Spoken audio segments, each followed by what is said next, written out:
আমি হারুন, এটা তোমাদের ইউটিউব চ্যানেল হারুন বিozone। আজকে আমরা এই ভিডিওতে ক্লাস 9-এর তোমার ক্লাস 5 নম্বর চ্যাপ্টার থেকে পপুলেশন স্তর অর্থাৎ ইকোলজি এবং ইকোলজিক্যাল অর্গানাইজেশন বাস্তুবিদ্যার সংস্থানের পপুলেশন লেভেলটা আমরা আজকে ব্যাখ্যা করব। তো পপুলেশন স্তর আমরা কি বলছি দেখো, প্রথমে পপুলেশন কাকে বলে এটা আমাদের বুঝতে হবে। কোনো একটি নির্দিষ্ট অঞ্চলে বসবাসকারী কোনো উদ্ভিদ বা প্রাণী বা অণুজীব প্রজাতির জীবের সামগ্রিক সংখ্যা হলো ওই প্রজাতির উদ্ভিদ বা প্রাণী অণুজীবের জীব সংখ্যা পপুলেশন। তাহলে পপুলেশন কথার অর্থ হচ্ছে যে একটা জায়গায় উপস্থিত একই প্রজাতিভুক্ত জীবের সমাহারকে। যেমন ধরুন বাঘের 100টা বাঘ রয়েছে, তাহলে 100টা বাঘ মিলে একটা পপুলেশন। 100টা সিংহ রয়েছে, তাহলে 100টা সিংহ মিলে 100 সিংহের পপুলেশন। ধরুন 100টা পাখি রয়েছে, ওটা পাখির পপুলেশন। তাহলে একই প্রজাতির জীবের সমাহারকে আমরা পপুলেশন বলছি। পপুলেশনের বৃদ্ধি নিয়ন্ত্রণকারী শর্ত, এবার একটা পপুলেশনের বৃদ্ধি নিয়ন্ত্রণকারী শর্তগুলো কী কী? প্রথমে হচ্ছে জীবের জন্মহার। একটা পপুলেশন ধরো না, কোনো একটা পপুলেশন বা জনসংখ্যা বাড়বে, ধরো না ভারতবর্ষে জনসংখ্যা কার উপর নির্ভর করছে, যেখানে জন্মহার কেমন রয়েছে। প্রথম কথা হচ্ছে জন্মহার কেমন রয়েছে, অর্থাৎ প্রতি একক আয়তনে কোনো এক নির্দিষ্ট সময়ে কতটা করে শিশু জন্মাচ্ছে। এবং একে মৃত্যুহার, যেটাকে মর্টালিটি বলছি আমরা। পরিযান মাইগ্রেশন, অর্থাৎ কোন একটা নির্দিষ্ট সময়ে কত সংখ্যক মানুষ ভারত থেকে বাইরে চলে যাচ্ছে আর বাইরে থেকে ভারতে আসছে। এমিগ্রেশন অ্যান্ড ইমিগ্রেশন, এটা হচ্ছে মাইগ্রেশন।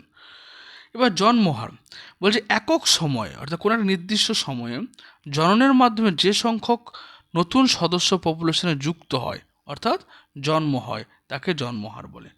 প্রকারভেদ, খাদ্যের প্রাচুর্য, আলো, উষ্ণতা প্রভৃতি শর্ত দ্বারা জন্মহার প্রভাবিত হয়। জন্মহার পপুলেশনের বৃদ্ধি ঘটায়, অর্থাৎ যত জনসংখ্যা অ্যাড হবে তত পপুলেশনের সংখ্যা বাড়বে।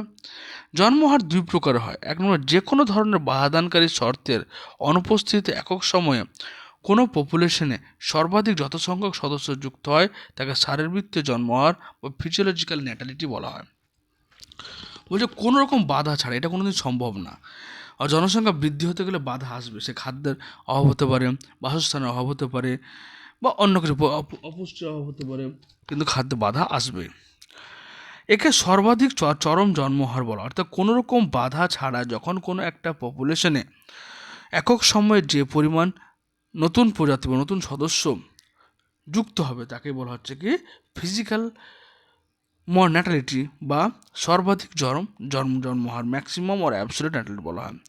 দুই নম্বর হচ্ছে পরিবেশের সম্ভাব্য সমস্ত বাধাদানকারী শর্তের উপস্থিতিতে পপুলেশনের যে জন্মহার দেখা যায়, অর্থাৎ পরিবেশে অর্থের বাধা হতে পারে, খাদ্যের বাধা হতে পারে, বাসস্থানের বাধা হতে পারে, তোমার প্রাকৃতিক পরিবেশের বাধা হতে পারে।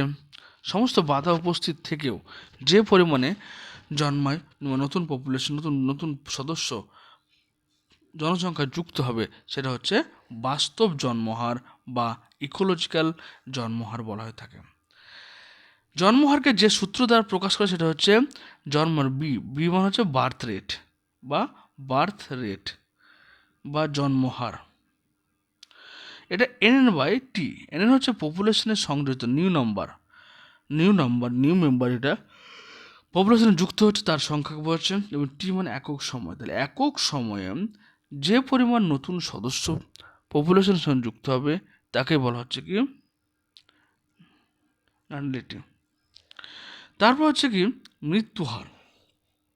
তাহলে মৃত্যুহার একইভাবে, অর্থাৎ কোনো একটা নির্দিষ্ট সময়ে জীবের মৃত্যুর ফলে যত সংখ্যক সদস্য তোমার পপুলেশন থেকে কমে যাচ্ছে তাকে মৃত্যুহার বা মর্টালিটি বলা হয় থাকে। প্রকারভেদ কি, জীব বার্ধক্য দশায় পৌঁছানোর পর প্রাকৃতিক নিয়মে একসময় মারা যায়। এর প্রত্যেকটা জীব যে মারা যাচ্ছে বার্ধক্যে আসার পর। এছাড়া অপুষ্টি, খাদ্য সংকট, রোগ জীবাণু সংক্রমণ জীবের মৃত্যু হয়। জীবের মৃত্যুর ফলে পপুলেশন হ্রাস পায়, কারণ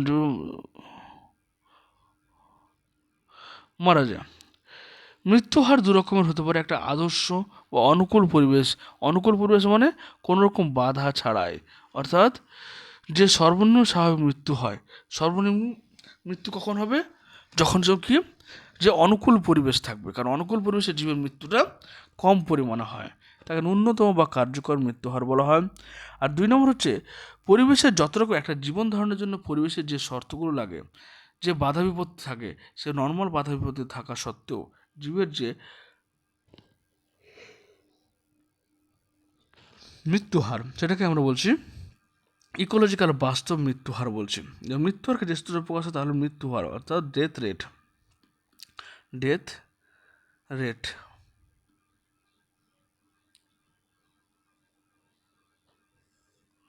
ডেথ রেট বলা হচ্ছে। পপুলেশনের মৃত্যু সদস্য সংখ্যাটি বলছে।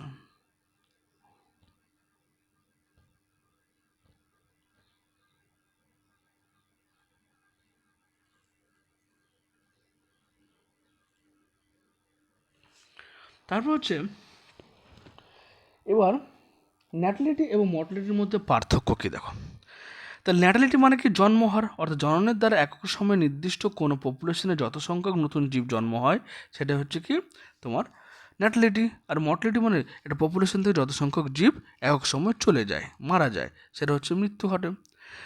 ঘনত্বগত পপুলেশনে কী হচ্ছে? ঘনত্ব বাড়ে, কারণ পপুলেশন নতুন সদস্য কি যুক্ত হচ্ছে, আর পপুলেশনের ঘনত্ব কমে যায়, কারণ ওখান থেকে বিয়োগ হয়ে যাচ্ছে। আয়তন বা আকার, পপুলেশন আয়তন আকারের বৃদ্ধি ঘটে, হ্রাস পায় এখানে। জীবভর বা বায়োমাস, বায়োমাস হচ্ছে কি total number of biological product present in the ecosystem, এটা বায়োমাস মানে জীবভর। পপুলেশনের জীবভর বৃদ্ধি পায়, কারণ জীবের সংখ্যা বাড়ছে তো, আর জীবভর কমে। এবার হচ্ছে কি মাইগ্রেশন। মাইগ্রেশন কি বলছে? মাইগ্রেশন মানে চলে যাওয়া। কোনো স্থানে জীবের সংখ্যা অত্যাধিক হারে বেড়ে গেলে জীবেরা নিজের বাসস্থান ত্যাগ করে অনুকূল বাসস্থানের খোঁজে স্থানান্তরে গমন করে, একে পপুলেশনের বিচরণ বলে। কেন করে? কারণ এক জায়গায় যদি অনেক রকমের পপুলেশন মানে কোনো একটা পপুলেশন যদি অনেক বেড়ে যায় তাহলে কি খাদ্য সংকট, বাসস্থান সংকট দেখা দেয়। তারপর তারা কী করে? এক জায়গা থেকে আরেক জায়গায় পরিযান করে, একে পপুলেশনের ডিসপার্সাল বলা হয়। যেমন শীতকালে সুদূর সাইবেরিয়া থেকে বিভিন্ন পাখি যেমন বালিহাঁস, শামুক-খোল, আর্টিউটার্ন প্রভৃতি দলবদ্ধভাবে আমাদের দেশে চলে আসে, কারণ সেই সময় কি প্রচণ্ড শীত পড়ে, এত ঠান্ডায় প্রাণীগুলো মারা যাবে, তাই তারা একটা নাতিশীতোষ্ণ আবহাওয়ার মধ্যে চলে আসে। এখানে ডিম পাড়ে, ডিম থেকে বাচ্চা তৈরি হয়, তারা বড় হয়, তারপর আমাদের এখানে গরম পড়ার শুরুতে তারা বাচ্চার সমেত আবার তাদের পূর্বের অবস্থানে ফিরে যায়, সাইবেরিয়াতে ফিরে যায়।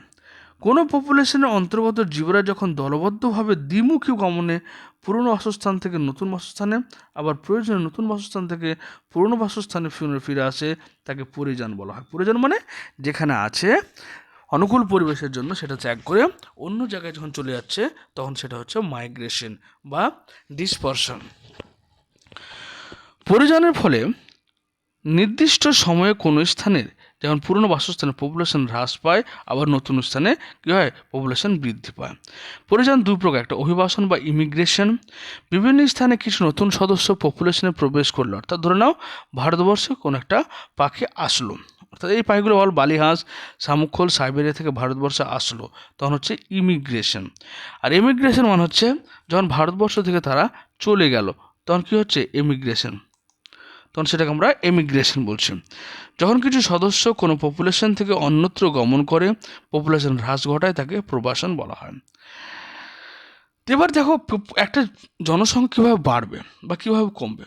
যখন তোমার জন্মহার যদি বেশি হয় এবং ইমিগ্রেশন যদি বেশি, অভিবাসন যদি বেশি হয়, অর্থাৎ একটা পপুলেশনে একটা জনসংখ্যা ধরো ভারতবর্ষে জন্মের হার বাড়লো, মৃত্যু হার কমলো, এবং বাইরে থেকে প্রাণী আসার সুখ বেশি হলো, এবং ভারত থেকে বাইরে যাওয়া কম হলো, তখন পপুলেশন বাড়বে। কিন্তু যখন জন্মহারের তুলনায় মৃত্যু হার বেশি হবে এবং অভিবাসনের তুলনায় প্রবাসন বেশি হবে, তখন কী হবে? পপুলেশন ঘনত্ব কমবে। এই জন্য একে নেগেটিভ সাইন দ্বারা রিপ্রেজেন্ট করা হয়েছে। এই ছিল ছোট্ট একটা টপিক। তোমাকে এভাবে ছোটো ছোটো টপিক করে ভাগ করে দেবো, ভাগ করে প্রতিটা ভিডিও বানাবো, যার ফলে তোমাদের খুব সুবিধা হবে জিনিসগুলো পড়তে। তাই ভিডিও দেখার জন্য ধন্যবাদ। তোমরা কোনো কোশ্চেন থাকলে অবশ্যই কমেন্ট বক্সে কমেন্ট করে বলতে পারো। Thank you.